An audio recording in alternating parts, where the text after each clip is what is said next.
श्री शिवाय नमस्तुभ्यम। हर हर महादेव। भटिंडा पंजाब में गुरुजी पंडित प्रदीप मिश्रा जी द्वारा संत शिव महापुराण कथा बाँची जा रही है। ये 7 दिवसीय शिव महापुराण कथा है जो कि 4 जनवरी से 10 जनवरी तक चलने वाली है।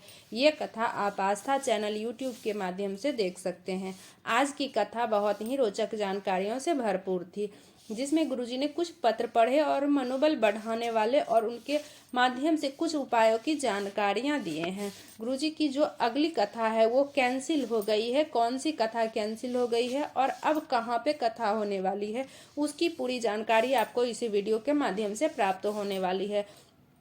और 10 जनवरी बुधवार का दिन है। गुरुजी का बताया हुआ बिल्कुल नया उपाय, दुर्वा और चंदन वाला उपाय आप कर सकते हैं। दुर्वा और चंदन के प्रयोग से आप इस उपाय को कर सकते हैं। अब ये उपाय किन्हें करना है, किनके लिए गुरुजी ने इस उपाय को बताए हैं और इससे क्या लाभ प्राप्त होने वाली है, इसकी भी पूरी जानकारी आपको इसी वीडियो के माध्यम से प्राप्त होने वाली है। आज 9 जनवरी श्री संत शिव महापुराण कथा भटिंडा में गुरुजी ने कुल 20 उपाय पत्र उपयोगी सहित जानकारियां दी हैं। सभी की जानकारियां आपको इसी वीडियो के माध्यम से प्राप्त होने वाली है। किसी कारणवश अगर आपने आज की कथा नहीं सुन पाए तो पूरी कथा का रास्ता तो आपको इस छोटी सी वीडियो के माध्यम से प्राप्त होने वाली है। तो बढ़ते हैं आज की कथा की पहली जानकारी की ओर।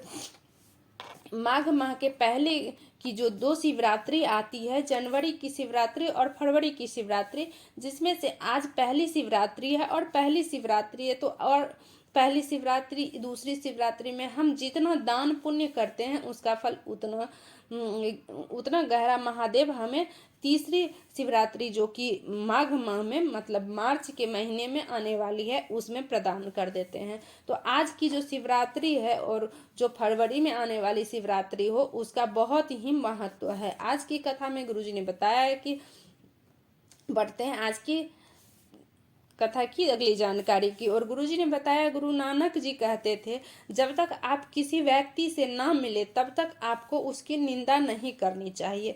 बिना मिले किसी की बेकार छवि अपने दिमाग में नहीं बनानी चाहिए। बढ़ते हैं आज की कथा की अगली जानकारी की ओर। अमित कुमार जी पत्र लेकर आए। एक लोटे जल का वर्णन करना चाहता हूँ। कई वर्षों से नशा करता था, इतना नशा करता था कि कुछ भी नहीं दिखता था। एक बार ट्रेन से सफर कर रहा था, नशे के कारण ट्रेन की चपेट में आ गया और मेरी दोनों टांगे कट गई। बहुत निराश हो गए और मरने का सोच लिया था, पर मोबाइल में आपकी कथा देखी थी जिसमें आपने कहा था कि कभी भी समस्या कितनी ही दुख हो पर मरना नहीं है। और मैंने मेहनत करना शुरू किया और बुक की स्टेशनरी की दुकान खोली।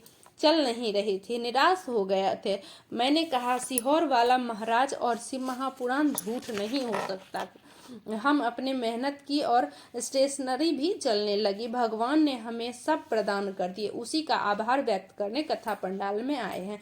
बढ़ते हैं आज की कथा की अगली जानकारी की और जो पत्र लेकर आए गुरुजी, और गौर से सुनो गुरुजी, आप टीवी में तो 150 से 200 किलो के लगते हो, पर यहाँ तो आप ठीक ठाक दिख रहे हो। ये बताओ, क्या आप ठंड में सूख गए हो क्या? इस पर गुरुजी ने कहा, ऐसा बिल्कुल नहीं है, जैसे थे वैसे ही आए हैं। बढ़ते हैं आज की कथा की अगली जानकारी की ओर। कमला देवी जी पत्र लेकर आई। पति बहुत बीमार हो गए थे, 3 माह तक कुछ नहीं खाया। जांच करवाई तो पता चला फेफड़े में पानी भर गया है और डॉक्टर ने ऑपरेशन की भी बता दिया। हमने शिवलिंग पर जल चढ़ाना, बेलपत्र चढ़ाकर उसे देना शुरू किया और अगली बार जब जांच कराने गए तो डॉक्टर ने कह दिया इसके फेफड़े का पानी निकलना शुरू हो गया है और अब ऑपरेशन की भी जरूरत नहीं है। उसी का आभार व्यक्त करने कथा पंडाल में आए हैं। बढ़ते हैं आज की कथा की अगली जानकारी की ओर। आप परमात्मा के सामने क्यों नहीं रो सकते? परमात्मा से अपने दिल की बात क्यों नहीं कर सकते हैं? आप तो ये सोचना, अगर आप परमात्मा के सामने जाकर आपके आंखों में आंसू आ जाए तो आपने परमात्मा से आपने दिल की बात कह दी है। बढ़ते हैं आज की कथा की अगली जानकारी की ओर। फेल हो गए, मरने की सोचने लगे, कर्जा हो गया, मरने की सोचने लगे, कोई बीमारी हो गई, मरने की सोचने लगे, असफल हो गए, मरने की सोचने लगे। तो मरने की कभी मत सोचो, आपको सोचना ही नहीं है। जीवन में बहुत अधिक कर्जा हो गया है, मरने की मतलब सोचो, ये सोचो कि मैं एक लोटा जल चढ़ाऊंगा और अच्छे से व्यापार करूंगा और भोलेनाथ मेरे साथ हैं तो मुझे कुछ गलत नहीं हो सकता। बस इस प्रकार से अगर आप आगे बढ़ोगे तो नीचे नहीं आ सकते, ये निश्चित है।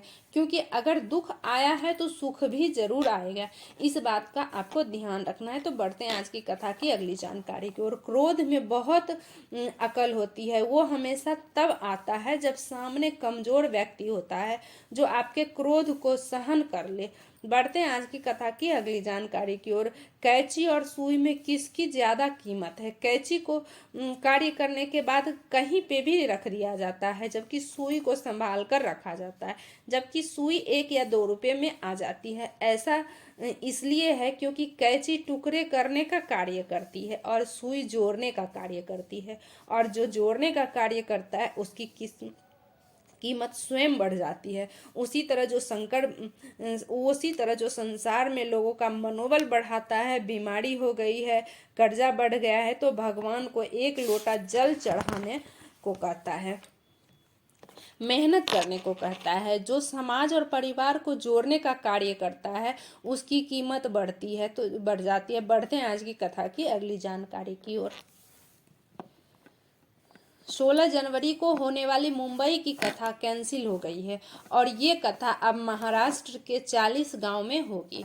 और ये कथा 16 जनवरी से 20 जनवरी तक दोपहर में 2 बजे से 5 बजे तक आस्था चैनल यूट्यूब के माध्यम से आप देख सकते हैं। कथा की अगली जानकारी की ओर। पंजाब भटिंडा में चल रही है शिव महापुराण की कथा, मतलब 5वें दिन की कथा। कल की कथा में गुरुजी ने बिल्कुल एक नए उपाय की जानकारी दिए थे, जिसे आप कल मतलब 10 जनवरी बुधवार को करके अधिक से अधिक लाभ प्राप्त कर सकते हैं। कुंदुक एक ऐस जैसा शस्त्र होता है जिसे आपने गणेश जी के हाथों में भी देखा होगा। जो व्यक्ति व्यसन में डूबा रहता है, जो व्यक्ति बहुत अधिक शराब पीता है, नशा करता है, मतलब आदतों में व्यस्त रहता है, अपशब्द बोलता है, उसकी संगति ठीक नहीं है, तो आपको कल के दिन इस उपाय को करना है।